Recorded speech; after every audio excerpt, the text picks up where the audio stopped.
your kindergarten teacher's name was Mrs. McGovern, you became hysterical. We could not convince you that she wasn't related to George McGovern. You kept screaming, Nixon's the one, 4 more years. Welcome back, everybody. So just now I read that Scott Adams died. Obviously, we don't talk politics, not trying to get into that. He definitely said a thing or two that was a bit controversial, not taken away from that at all. But Scott Adams was a really, really brilliant guy. This channel is very much about entrepreneurship, and one thing you kind of have to say, I mean, I don't know about you, I grew up in the 90s, and when you read those Dilbert comics, it really makes you want to not have a corporate job. I mean, kind of obviously, right? Like, I'm an entrepreneur for a lot of reasons. It's not just that. But I will tell you, and obviously he was just reflecting a very true thing about corporate life. The whole cultural thing, all of the little games you have to play. That is very true, and nobody communicated that to young people in the 90s better than Scott Adams. Like, he is the GOAT of that. It can be very hard to understand the things that truly influence you. I mean, there's all kinds of stuff. I think of those beginning scenes in The Matrix where Neo is working at his like computer software job or something. Office Space, a lot of things like that. There were a lot of things critiquing corporate culture. So it's like between all of those things, it kind of makes you want to be an entrepreneur. At least it made me want to be an entrepreneur. And it's just, especially if you got a little taste of it. I never really had, I guess I had like one office job, but I kind of avoided that stuff because of what I knew it to be. So there are people that had a much bigger influence over my life, but there is some primordial part of why I do this, why I even wanted to do this, that you kind of do have to give to reading those Dilbert comics and stuff. Like, I don't have a pointy hair boss telling me to do nonsense all the time, and sometimes you gotta take a little moment to reflect on, like, I'm pretty glad that's true. So yeah, people have all kinds of opinions about Scott Adams. Really polarizing guy, really brilliant. Like, here's the thing, I don't get into the politics in this channel, but I recognize there are people that I really disagree with that are like super smart. I would list them, but that's getting into politics. Yeah, I just felt like saying that. I mean, just a huge body of work. Guy was just putting out comics day in and day out for forever. And like I said, does have an appreciable impact on me in some deep psychological way.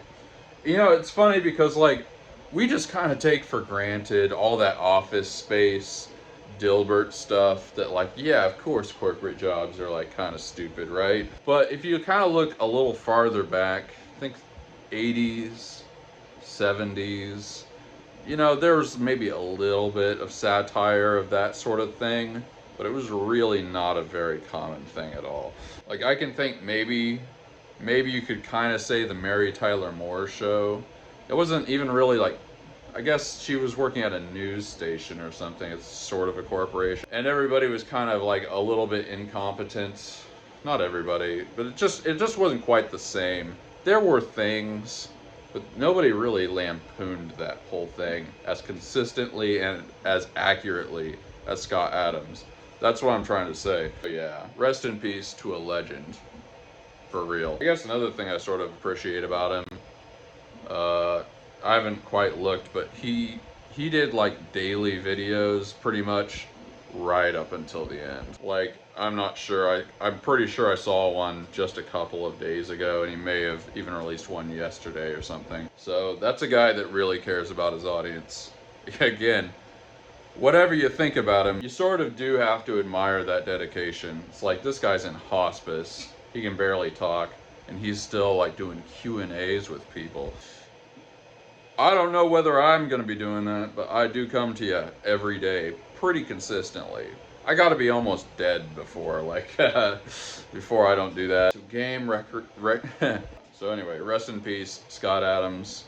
You left it out on the field, and you convinced us that we don't want to work for some stupid corporate boss. That's just not our dream. Anyway, let's get on with it. We very intentionally packaged just about everything we need to ship out yesterday, but we gotta do this. Well, the universe really tried to get us to not thrift, but we be thrifting right now, y'all. Also, look at this bad boy. I believe that would be our trailer hitch. It's kind of huge, honestly. I was not expecting it to be in that big a box. It's a pretty substantial thing. We'll screw with that later. One thing that is nice when you dish out a bunch of money, at least the thing that you got is really heavy. It's a good feeling. I don't know if this is maybe too cheesy or sentimental or something. Just thinking about Scott Adams dying and entrepreneurship and stuff. If you have a dream, if you really want to do something or try something, like really don't put it off. I was profoundly impacted, of course, when my dad died when I was 19. He died overseas. He was in the military. My dad had been a combat veteran. And, you know, one of those things that people ask is like, why would this happen? What's the sense in this? How does this, you know, they ask all the existential questions. They're very good questions to ask. They're very natural questions to be asking. But like, at least for me, I can't speak for other people. The good that came out of it is that I kind of stopped just assuming. I started realizing you can die. I started realizing that you don't necessarily know how long you've got. That's kind of the way to say it. Kind of in retrospect, it's a really good lesson to learn when you're like 19, just about to start your life. Of course, all the Dr. Phil stuff and my mom trying to declare me insane happened right at the same time. So a lot of lessons were learned real quick. We're getting gas. But really, like, you know, one of the big takeaways from that, you don't know how much time you've got, and you should really be intentional about how you're living your life. And pretty much anything you don't do because you lack the courage or you're not using the courage, anything that is a result of you not being courageous is something you shouldn't do. Obviously, you have to combine that with wisdom. It takes a lot of courage probably to jump off a building or something, so don't do that. But when it comes to your life and stuff, if you really want to do something, and it's not completely stupid to do, I guess, like, don't let a lack of courage really prevent you from doing things. You know, I was gonna say something like, nah, that's easy for me to say because it's worked out well for me. But actually, it's been pretty hard. You guys know all the stuff, but like, I don't regret any of that. Not really. There are some dumb things I did for sure. I think we're done. I guess what I'm trying to say, even if some of the stuff I did was a little ill-advised and not the wisest thing in the world, almost every decision I've made since my dad died was at least ballsy. You have to at least say that, in my estimation. Would have been so great if I had been doing these vlogs for like years and years. The national tour that I put together, you know, the thing that the signs are from, I wish you could have seen the van that we did that in, because it's like, it was kind of a piece of crap. You could say it was a little unwise to do it, but like, when I look back on that tour, even though it didn't really result in me having a music career, I had played, you know, I'd done many things before that and stuff, but I really thought like, man, this touring thing can work. And it was not a total failure or anything. People came out, it was extremely cool, but when I look back on that, mostly I'm just kind of happy that I had the balls to do it. There were just a lot of people throughout that tour that were like, man, I can't believe you actually did all this. It was so ragtag.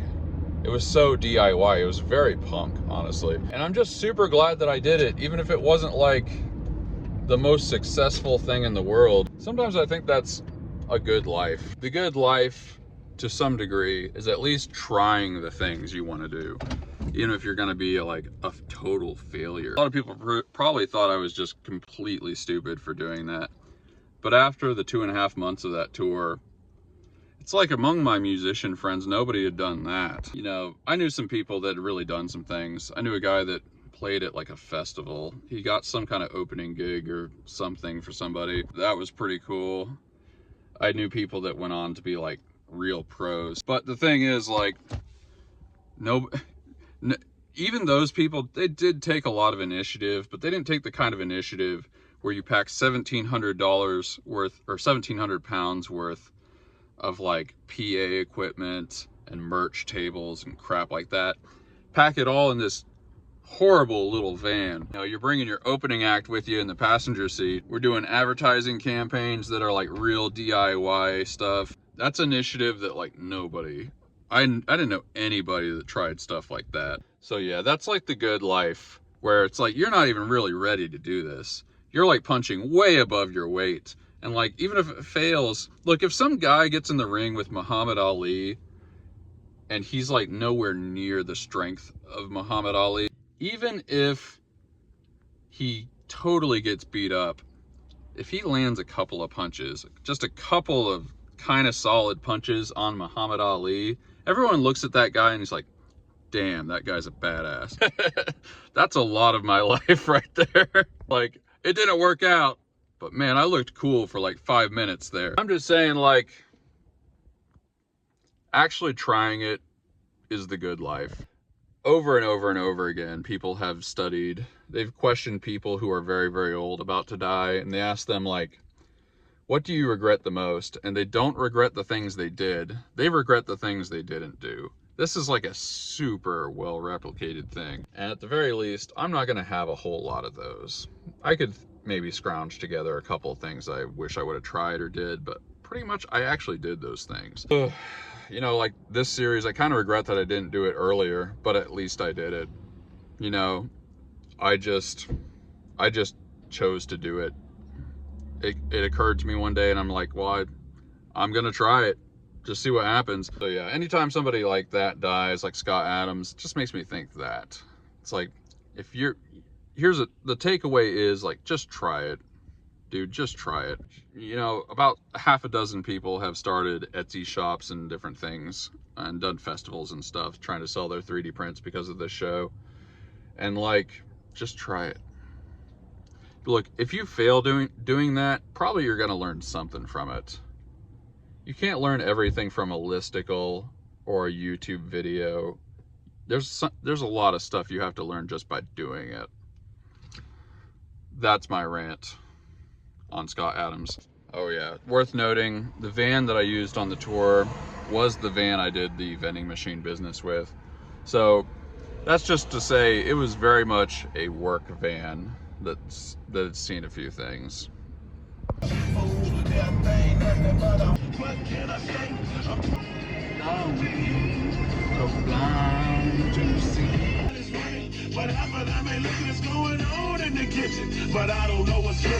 Here we go. Standing in the rain, couldn't get a ticket.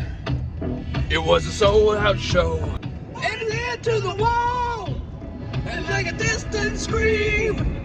He had one guitar. And the very next day, he bought a sit-up 6-string in a second-hand store. Didn't know how to play it, but he knew for sure. And be a jukebox hero. A jukebox hero.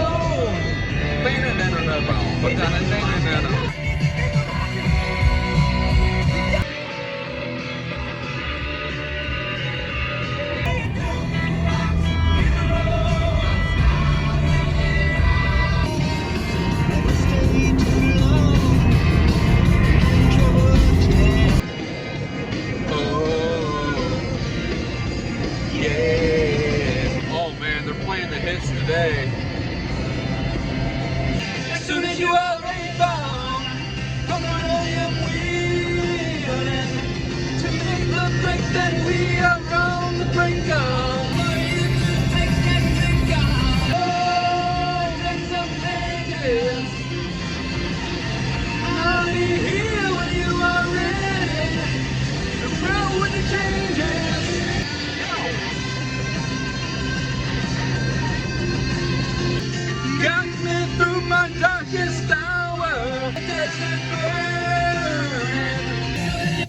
First place. And it's a very Midwest normie thing to say, but I love REO Speedwagon. Saw them in concert like 3 times. All right, this antique store is pretty good. We found a couple things. We got a couple of our pipes here.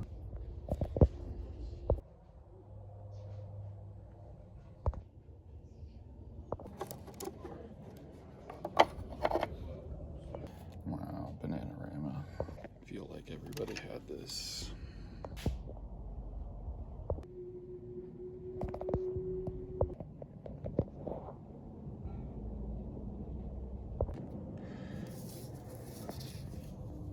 I kind of like that. Whoa. Rick Wakeman, 8-track. 3D printing people be like, I can make that. Oh, look at this. A bean cabinet. Maybe that's for bean counters. Whoa.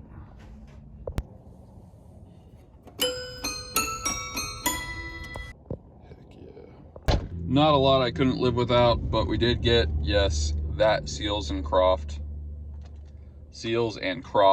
album. I was really hoping Closer to You was on here. I guess they're not on the same album, but of course they're basically a 2-hit wonder. There was a real spat of these like 2-person bands in the 60s and 70s. Like you got Seals and Crofts, you got Simon and Garfunkel, you've got Hall and Oates. I was gonna say Zapp and Rogers. That's funk, but I guess it counts. The Captain and Tennille, that's what I was trying to think of. That was just a real big trend there for a while, but Seals and Crofts is actually pretty good, you know? Some of that stuff was just kind of garbage, but this is good stuff.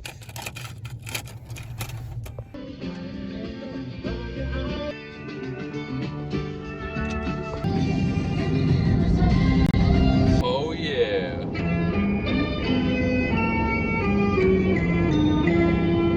See the curtains hanging in the window in the evening on a Friday night. But a little breeze Makes me feel fine. Days of summer, the judgment from the heart. You know, people can kind of say what they want about the 70s, but even a lot of the pop was like kind of good. Like it's not Mozart, it's not Bach, but there's some musicianship happening in those songs. There's a lot of melodic crafting, there's really good phrasing, there's interesting composition and stuff. They're not just like repeating the same phrase over and over and over again. We lost a lot, bros. Something Seals and Crofts always made me think of, maybe this is just me being a prog head. One thing I think of a lot of the great bands of history is like other bands will take little chunks of what they did and make that a whole genre, or make that their whole style. And it feels like what Seals and Crofts kind of did is they took some of the acoustic stuff that a lot of the prog bands, they took a lot of the acoustic stuff that prog bands were doing, like Genesis and Yes and some other things, and they kind of just made that their sound, which is pretty cool, you know? But it's like, that's kind of how you know you're a really, really great band. It's like people rip off, not your sound, but just like a small subsection of your sound, and that just makes a whole new thing. Donuts. 7 a.m. Okie doke, we're pretty much in town. You know you're in a redneck kind of place when there are houses that you can't tell whether it's a garage sale or they just have a lot of junk around. And our first place, the Joseph House. Wow.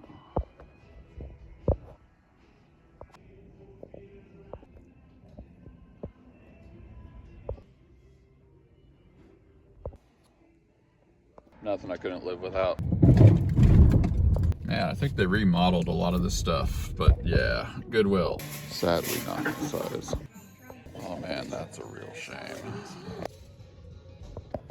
Oh yeah, we're getting the space pants. Space pants. Segunda mano. Wow, that couch back there. Not even good enough for the Salvation Army. Wow.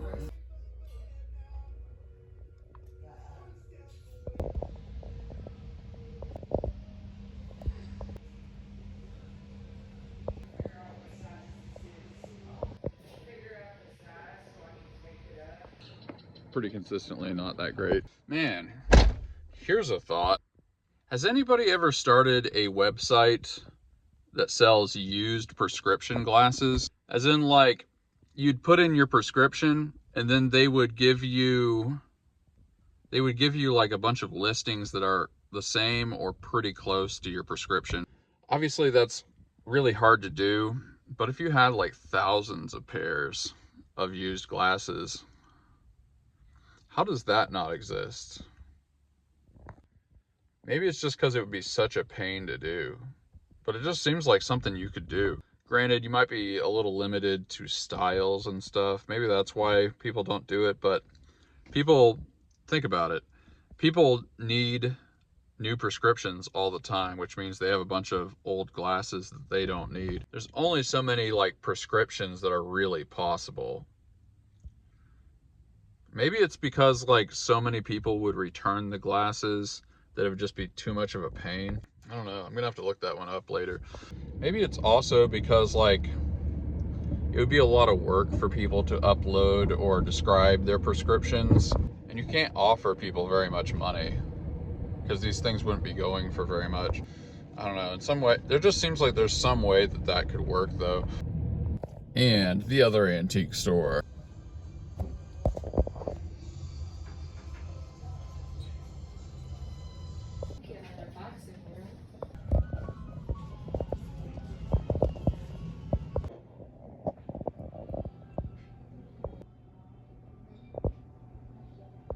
This is cool. A mug from an old mafia casino.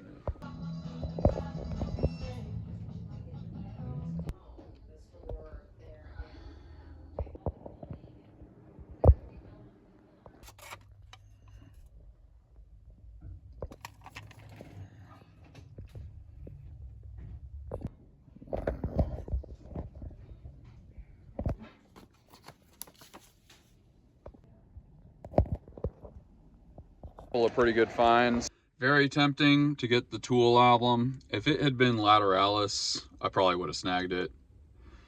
I feel like Lateralis probably would be 2 cassette tapes. That Mother Love Bone album was also very tempting, but instead we got 70s disco hits. An unbelievable amount of just great stuff. There's More Than a Woman to Me. We got Heart of Glass, Boogie Nights. Let's see here. Some really good things. Some Diana Ross on here. Fever Night, Fever Night, Fever. That's on here. Oh yeah, the disco version of the Fifth of Beethoven. Beethoven's Fifth. Should be called Beethoven's Fifth. I don't know. Oh man, Disco Inferno is on here. I did miss that. One of my favorite disco hits ever. I love the nightlife. I love to boogie on the disco ride. And of course, we had to get the Journey album. This is like one of the Journey albums to have. Oh, I didn't even catch that. Feeling That Way is on this album. Man, some of these Journey albums are almost like Journey greatest hits because they're just all hits. Lights is on here. Feeling That Way. Wheel in the Sky. Man, monster album. So yeah, I probably would have got all of them, but at this place the cassettes are $5. It's like it's gotta be a really good cassette if I'm gonna shell out $5 for it. I really wasn't gonna get the disco one, but like it's like 40 songs on here. Like almost all of them are bops. I think we got Disco Inferno on this side. Here we go. Oh yes, lay it down. Oh, that's nasty. Baby, bye. Disco Inferno. Took you by surprise. 100 stories high. People getting loose, y'all. I'm getting down on the floor. You hear? I heard somebody say, Disco Inferno. Burn that mother down.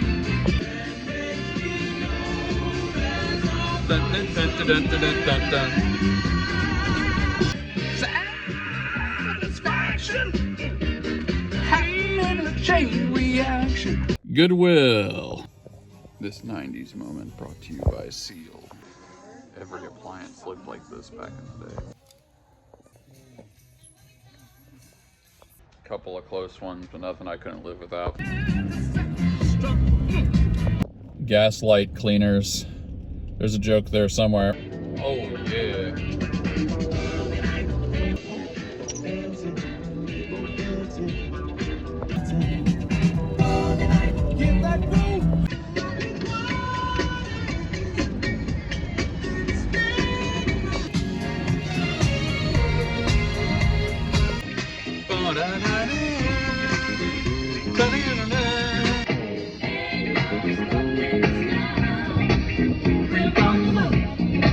There's been so many things that's held us down. Where we'll end up, I don't know.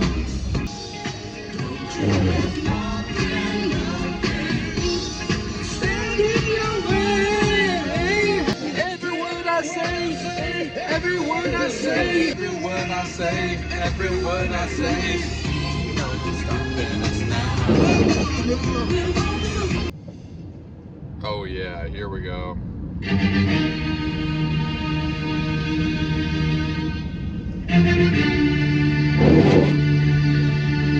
Kids aren't gonna know.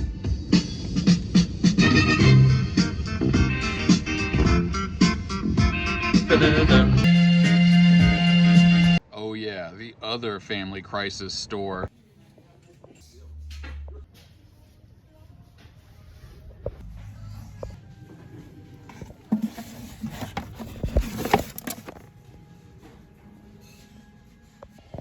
Wow. MASH on VHS. A little light in there, but this is one of those Hobby Lobby candles that's like, it even says on the bottom, yeah, $14. One of those expensive ones, and they're so good because they are like, they're the equivalent of like 10 candles or something like that.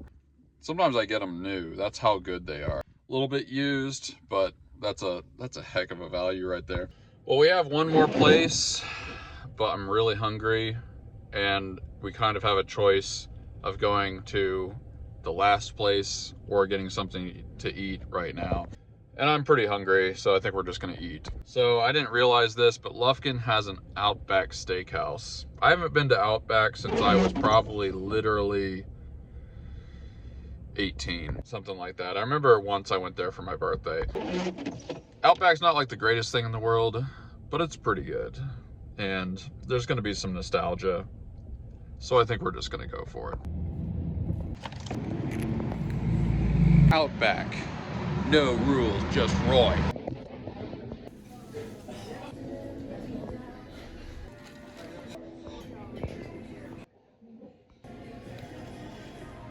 There we go. We went with the skewers. Very nice. I like how they have them bolted down.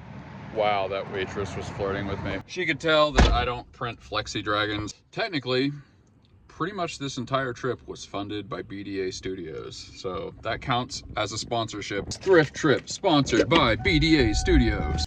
Weirdly, that was very nostalgic. I really was trying to think, but I think it's been a solid 20 years. Maybe like 17, 18 years at most. Outback is an American institution. It is the nice Chili's.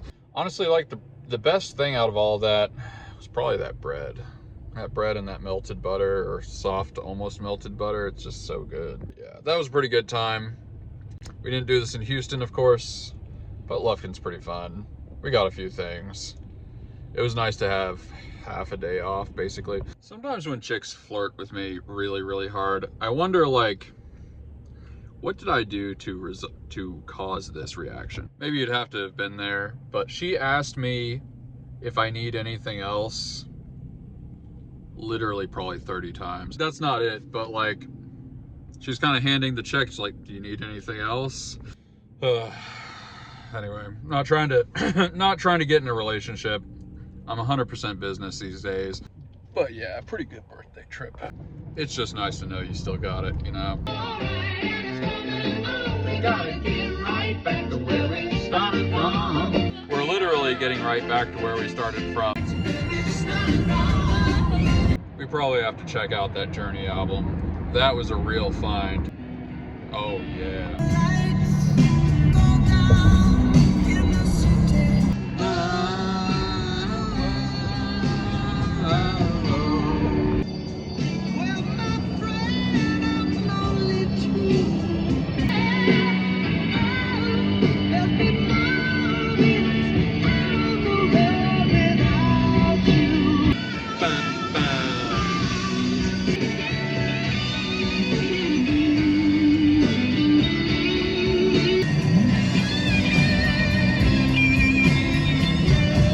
Probably one of my favorite Journey songs right here.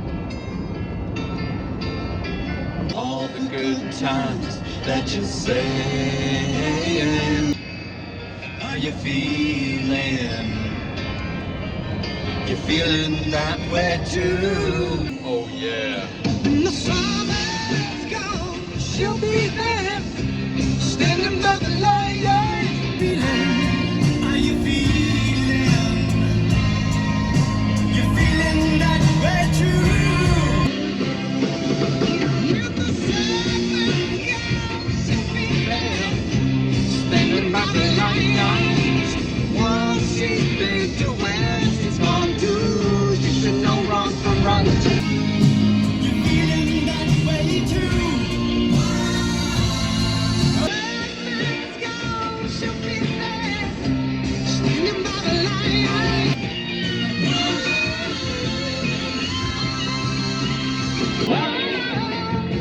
If you're feeling that way.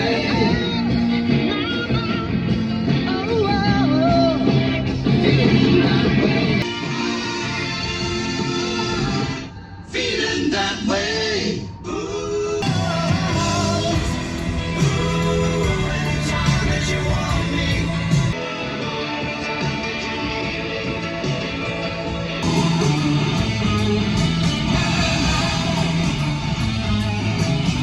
I recorded a cover of this one time. Wow. Ba-da-da-da.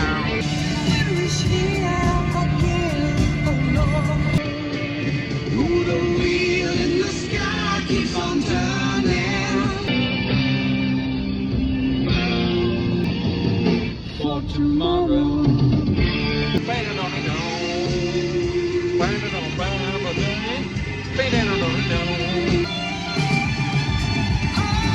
Wheel in the sky keeps on turning. Wheel in the sky keeps on turning. Don't know where I'll be tomorrow. And like one of the most metal, not metal songs ever. Back in Knack. Oh yeah, I realized I never closed the loop on my sort of ex from here that was running for mayor. I'm pretty sure she didn't win. So we don't gotta worry about the mayorship coming after us. Beautiful. Well, we're home. Thanks again to BDA Studios for de facto bankrolling this operation. It's been real. It's fairly cold out. We are gonna put on the trailer hitch that we went through significant travail to acquire, but it's pretty cold out. I think we're just gonna wait for a nice warm day. People say it takes like half hour to an hour to install one of those, so I'm not trying to just freeze. But it's nice to know that we got it. We actually got it. Let's get a couple things ready to go out tomorrow. Of course, Little Shark. And we've got an Octo. Let's send off our little Moai. And we've got an Einstein. We made a whole bunch of filament, but somebody messaged me. We got the receiver, the trailer hitch receiver, the thing you actually bolt to your car frame. But we didn't have a ball, you know, the thing you actually connect the trailer to. And it's one of the smaller sizes. The common size you see on a truck is like a 2-inch receiver.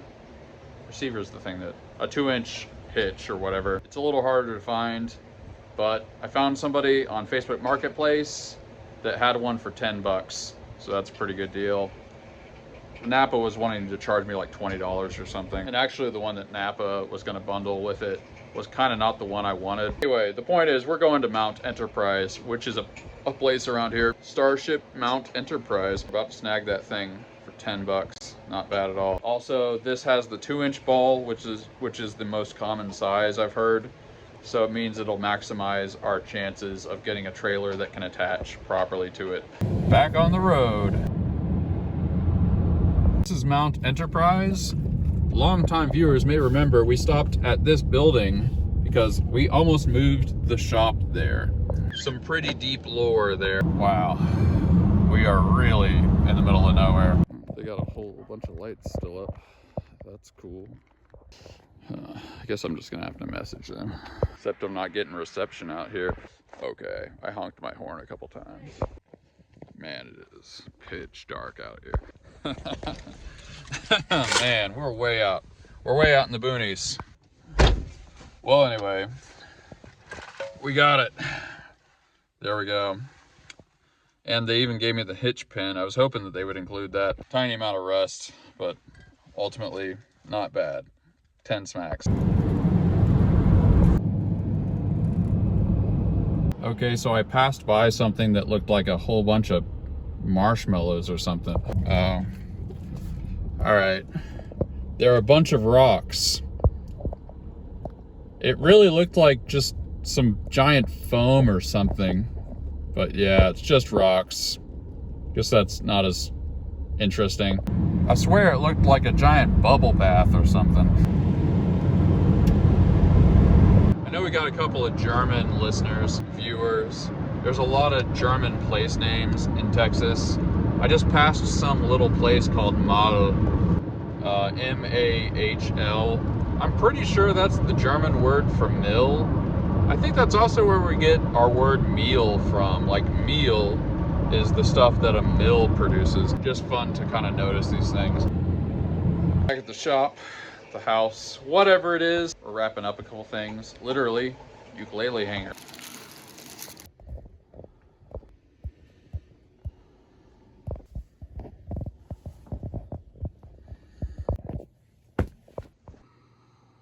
Man, this is the MVP today.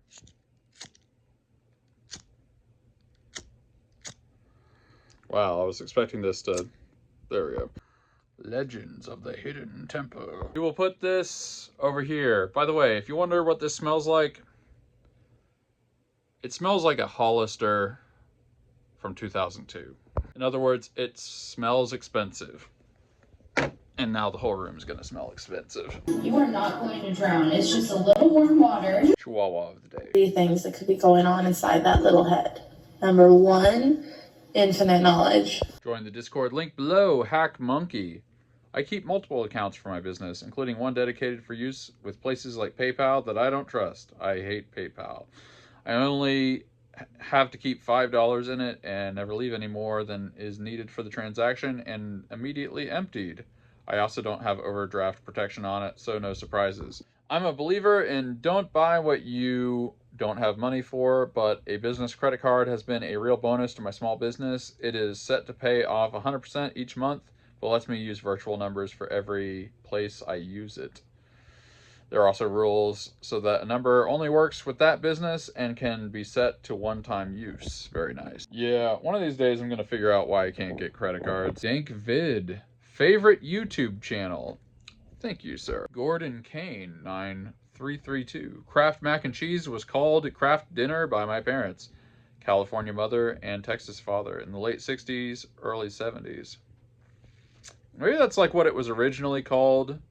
Then it got changed in the States and kind of just didn't get changed in Canada. Who knows? Well, it's been a big day. We got a lot of stuff done. Grateful for a lot of things. I'm glad that I found the ball attachment thing for the hitch, and I'm glad the hitch was delivered today. The Lufkin trip was plenty of fun. Outback was kind of nostalgic. It was a thoroughly pleasant day, and I'm pretty happy about that. So that would be what I'm grateful for, and I'm grateful for that candle starting to smell really, really nice. My room just started getting about $50 more expensive.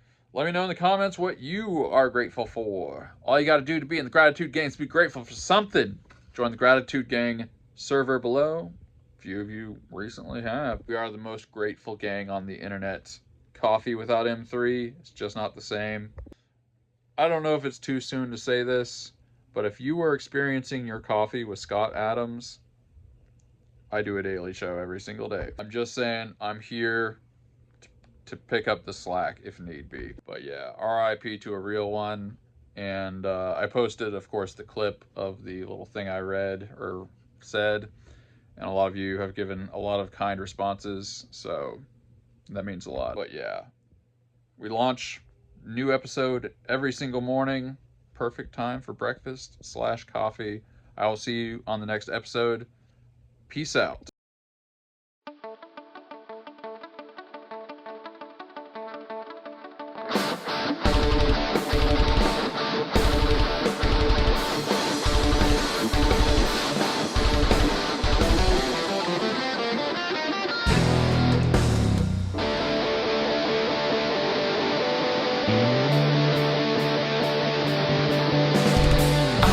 Stay around you. I can't say what I need. It's blinding our lessons. I'm seeing to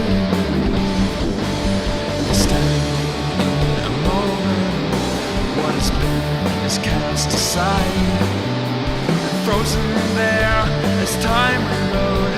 I know that you must have died.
Everything I through the oceans, and we're all going to die. So leave me something precious, another glimpse of light.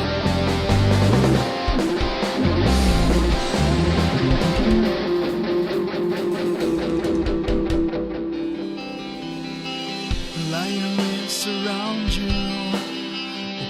Open up your light, time to say a Wiedersehen.